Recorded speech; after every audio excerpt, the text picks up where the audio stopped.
How exactly do grandmasters find the best move in different positions? In fact, I've got a 3-step process that I'd like to share with you today. I taught it to a bunch of my students. It worked for them just as well. Now, so let's have a look at this position. I picked just a random standard position, and of course the very same thinking process will apply to any other chess position just as well. It is black to play. You may think about this yourself also. How do you play here if you are black? Now, here comes the 3-step process. The step 1 is to define the candidate moves. Now, nothing fancy so far, you've probably heard about this. Anyway, so first off, you just decide the list of options that seem to make sense for you. For example, which moves would make some sense for black here? Maybe you can castle. Maybe you can play rook c8, putting your rook to a semi-open file. There's a move a6, standard for the Sicilian defense. Maybe h6, maybe queen b6, trying to prevent your opponent from castling. So maybe moves like that. I don't see any other moves that would be meaningful to me. Alright, so we have a bunch of options. So that's step 1. Here comes the step 2. We're not stockfish, and we're not going to calculate tons of different variations. In fact, it's a common misconception. Like, amateur players think that grandmasters, they're just these calculation machines that they can calculate and visualize like robots, like stockfish, but it's not the case.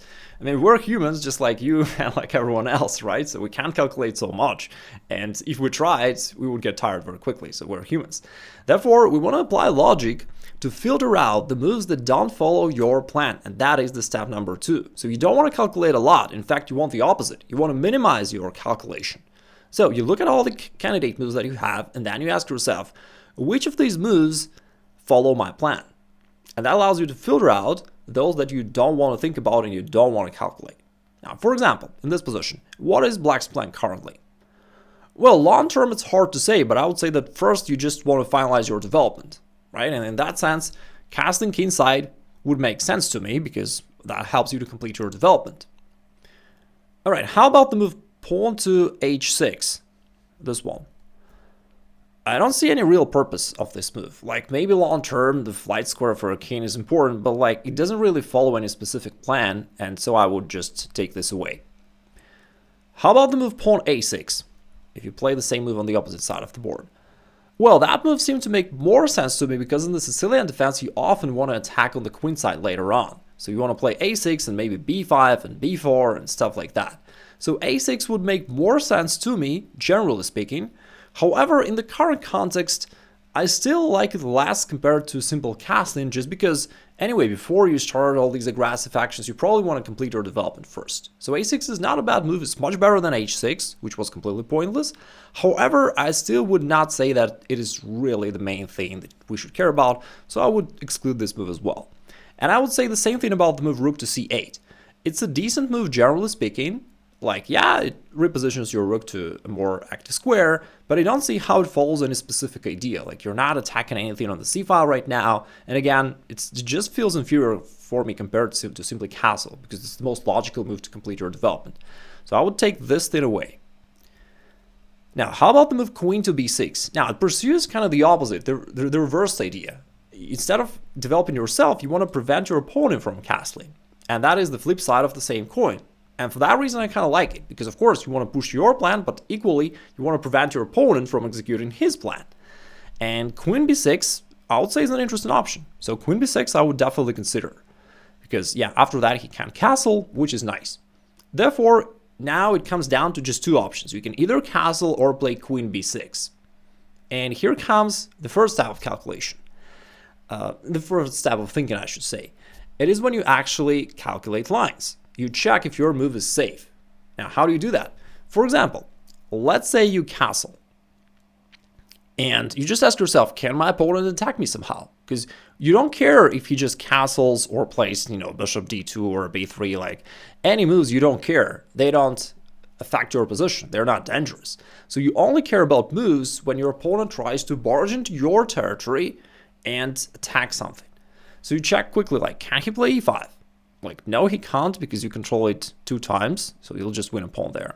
f5, well, it's not even a threat. Your opponent is already defended, like, twice. Like, knight b5, can he attack this pawn? I mean, it doesn't seem very dangerous to me, because he's undeveloped, and it doesn't seem like this could be a good move. Well, computer gives us a hint that by putting a question mark. And probably there are many ways to defend this pawn. Like, for example, you can play queen a5 and just check and counterattack the knight and push it back. So it doesn't seem dangerous. Therefore, just this very quick calculation allows you to realize that castling kingside is safe. You're not at risk. And therefore, castling is one of the good options for black. So I would say one of the good ideas. Now, how about queen to b6, the other option that we have? Well, now let's check this move. So after queen b6, can your opponent attack you somehow? We already know that e5 is not dangerous, f5 is not dangerous, knight a4. Can he push it away and then castle? Well, kind of similarly, you can play queen a5 at least, and attack the king, attack the knight, pushing it back. So it's not dangerous at all. In fact, it's only dangerous for white.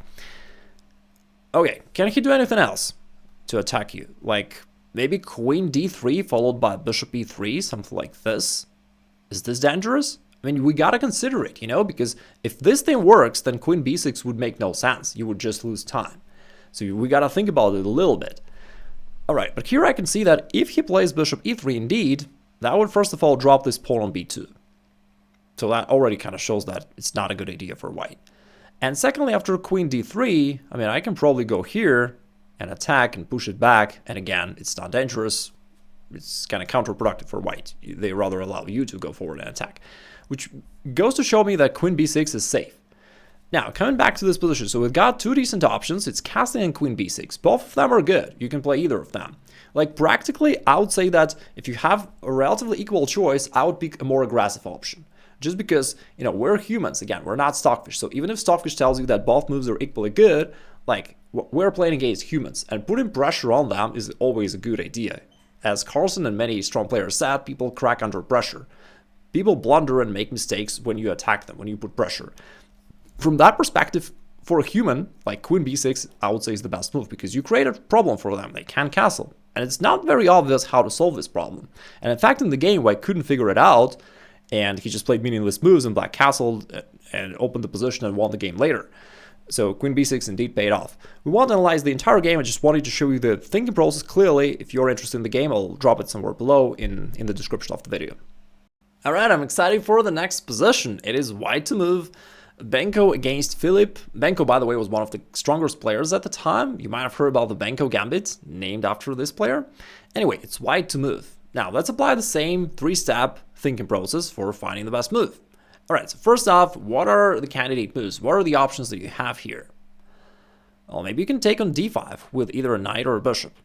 Okay, let's say h3, just a prophylactic move. You can develop your dark square bishop, maybe to g5 or maybe to e3, somewhere here. And maybe you want to attack on the king side, so you could play rook d3, trying to use the rook lift to the king side. So here are the options that we have available. You may think about them yourself for a second, by the way. Which move would you pick out of these options? Which move would you play? Now, we know that the next step is to filter out the moves that don't follow our plan. But I would also add a little bit that don't follow strategic principles. Now, you might have never heard of them, but I'll tell you some in this video, so don't worry. So first off, like about the move h3. By analogy with the previous example, it does not follow any specific plan, and we can exclude it right away. By the way, it's the move that amateur players love playing so much, and in most cases it's wrong. For this particular reason, it does not follow any particular plan, and we take it away. Alright, how about taking on d5 with either a knight or a bishop?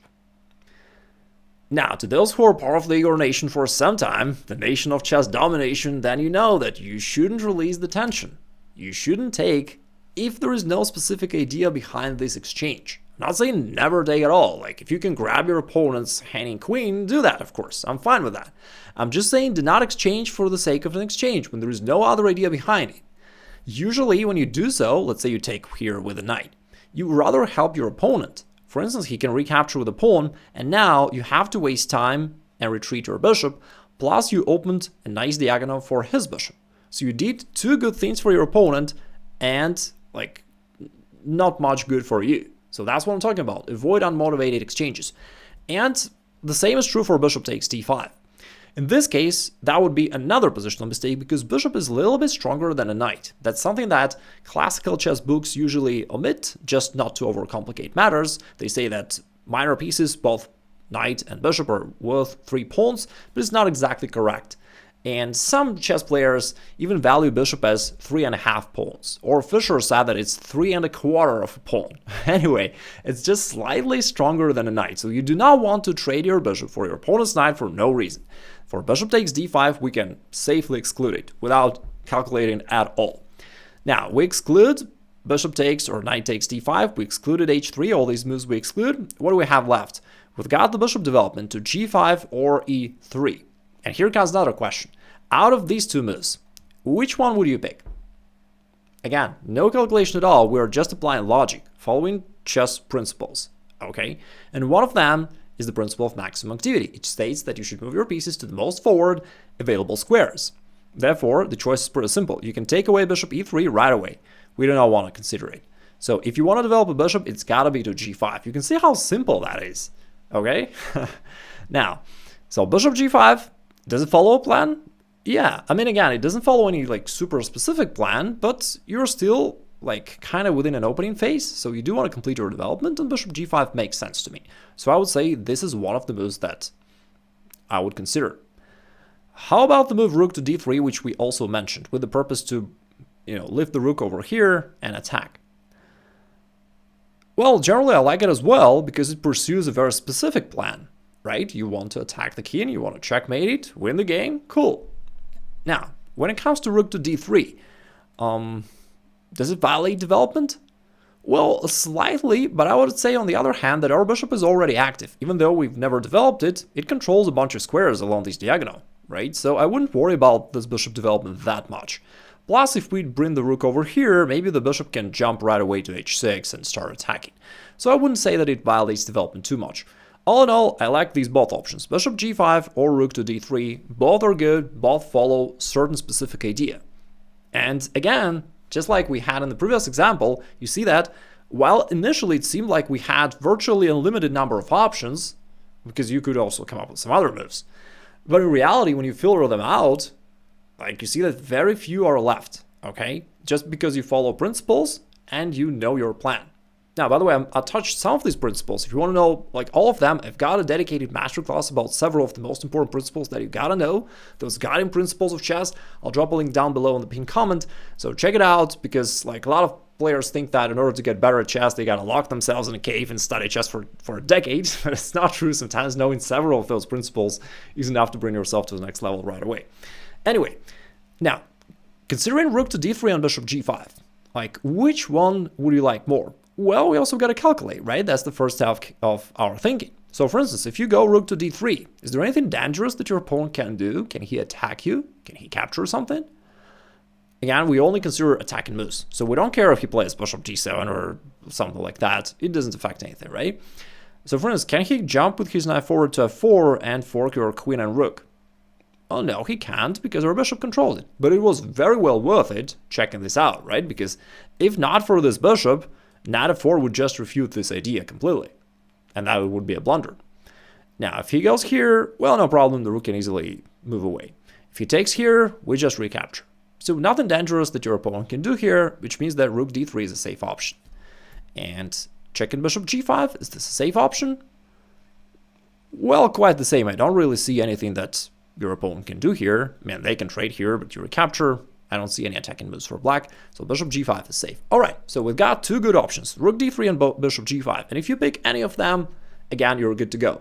But which one is the strongest? Again, coming back to the previous example, you see the positions are totally different. The way of thinking, exactly the same.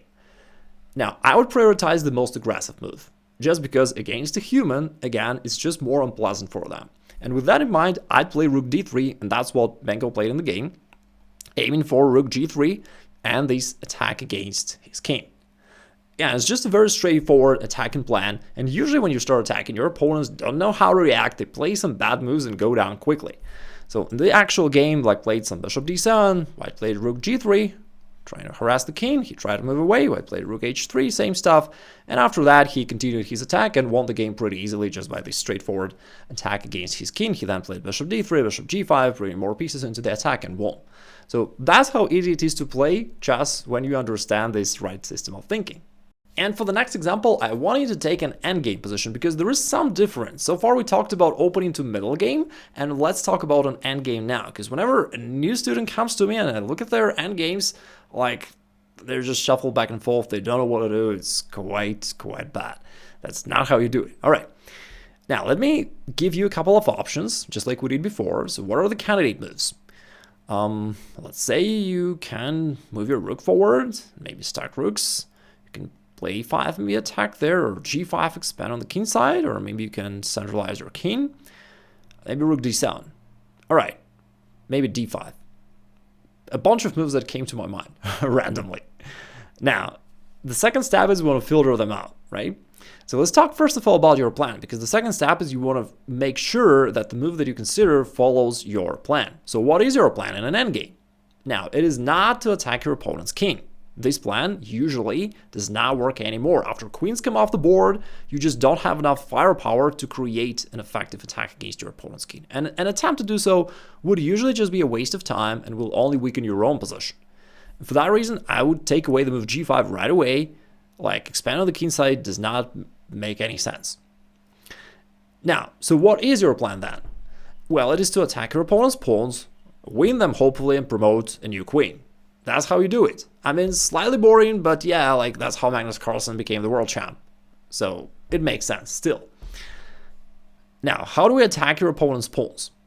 So d5, okay, like potentially we could consider this, although it doesn't like directly aim to win something, because if you actually play d5, like your opponent can easily trade it off, right? So you can't really win a pawn, you can just trade it off. I mean, anyway, you can consider it a little bit. So d5 might be an option. Now, rook to d7, how about this move? Well, I mean, I don't see any idea behind this move. It doesn't follow any plan. So just like I said, there's no point in shuffling back and forth, so I would take it away.